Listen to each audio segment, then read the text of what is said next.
सोलापूर महानगरपालिका विभागीय आयुक्त पुणे चंद्रकांत फुलकुंडवार यांच्या प्रमुख उपस्थित शिवसेना जिल्हा प्रमुख व नगरसेवक अमोलबापू शिंदे यांची सोलापूर महानगरपालिका शिवसेना गटनेतेपदी अधिकृत निवड करण्यात आली। या निवडीमुळे शिवसेनेच्या संघटनात्मक बांधीला अधिक बळ मिळणार असून महानगरपालिकेत जनतेच्या प्रश्नासाठी अधिक प्रभावीपणे आवाज उठवला जाईल असा विश्वास यावेळी मान्यवरांनी व्यक्त केला। अमोलबापू शिंदे यांनी यापूर्वीही नगरसेवक व जिल्हा प्रमुख म्हणून उत्कृष्ट कार्य केले असून त्यांच्या अनुभवाचा लाभ सोलापूर शहराच्या विकासासाठी निश्चितच होईल असे मत उपस्थितांनी व्यक्त केले।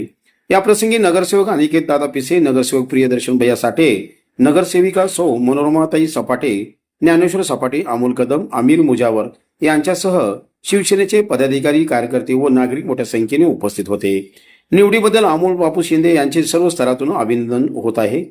सोलापूर शहराच्या सर्वांगीण विकासासाठी व सर्वसामान्यांच्या प्रश्नासाठी सोडवणुकीसाठी ते ठामपणे काम करतील अशी अपेक्षा व्यक्त करण्यात आली।